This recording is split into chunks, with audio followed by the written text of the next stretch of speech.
Top 6 biggest WTF questions about Star Wars: The Last Jedis.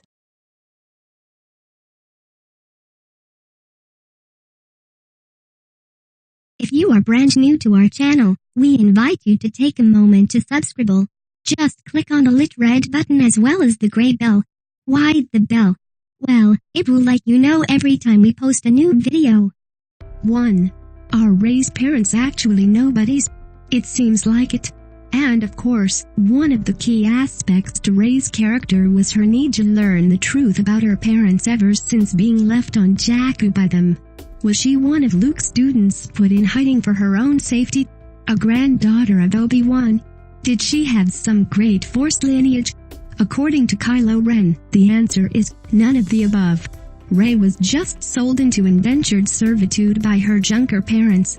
In The Last Jedi, it seems we're supposed to take Ren's word at face value. And there is a certain perfect symmetry to this, as Anakin too was the child of a so-called nobody, a slave. But is there really nothing more to her lineage than junk traders? We're inclined to think yes, because that would also thematically tie in with the final scene of the movie, where we see more Force-sensitive orphans beginning to showcase their powers. Also, let's face it, Obi-Wan having kids would have been kind of dumb anyway. 2. Why didn't the First Order fleet destroy the Resistance ships immediately? So a big part of The Last Jedi is based on this idea, that General Hux and his Star Destroyers have to chase General Leia and the escaping Resistance fleet for hours.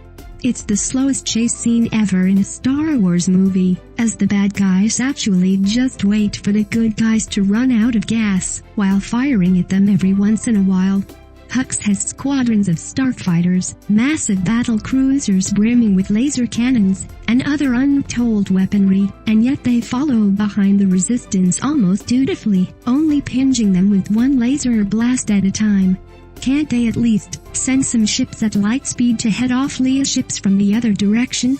Come on, Hux. 3.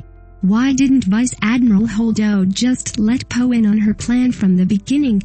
Speaking of that slow chase, there's much ado about Poe taking issue with Laura Dern's character, Vice Admiral Holdo, after she assumes command of the Resistance in Leia's absence. Holdo's plan is seemingly to just keep chugging along until all her ships run out of fuel and face certain doom, which is understandably a cause for concern for Poe. The thing is, we eventually find out that she does have a plan to secretly evacuate everyone in shuttlecraft and hide them on the abandoned rebel base on the planet Crate. So why doesn't she tell Poe about this, rather than lead him to an eventual mutiny? Help us, Obi-Wan, cause we're confused. And by the way, couldn't Holdo have set the cruiser on autopilot and used an escape pod herself? Her suicide by hyperspace moment was pretty intense, but was it truly necessary? 4.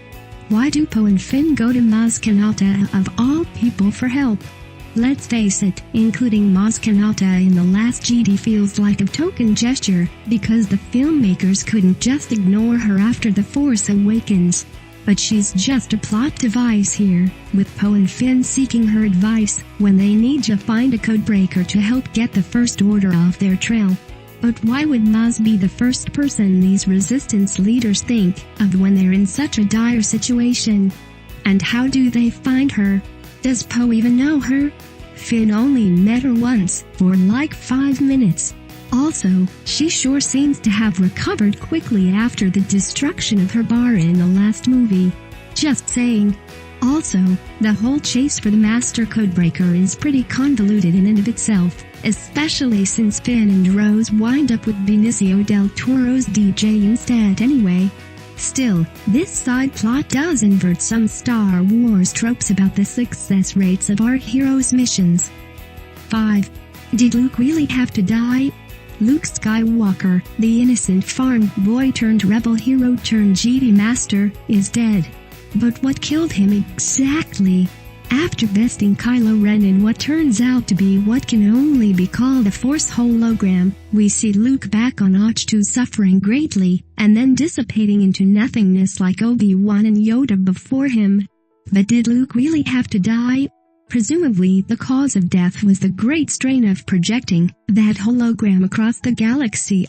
So if that's the case, maybe Luke should have just shown up in the flesh to face Kylo. We do know he still has his X-Wing. Sure, the outcome might have been the same. But then again, maybe he would have survived. He has escaped at least 2 Death Stars of Cloud City and a Hoth in his time, you know. So perhaps his death here was just the sheer exertion of the situation. Or maybe it was a voluntary letting go similar to what happened to Obi-Wan on the Death Star. And by the way, why didn't Kylo know Luke was making a Force illusion? If Luke surviving the laser bombardment wasn't clue enough, him using his blue lightsaber should have been a dead giveaway since it had just been broken during Kylo and Rey's confrontation. 6. Who is Snoke? Who is Snoke? Well, boys and girls, we may never know the answer to this one now that the Supreme Leader has quite literally been cut in two. It seems writer-director Rian Johnson wasn't too interested in this character and dispatched him, which means that filling in the much speculated about among fans backstory of the character is unlikely at this point. Finding out who and what Snoke is not Snoke's destiny. Maybe Disney will announce a new comic or a novel that explores Snoke's backstory in greater depth in the near future,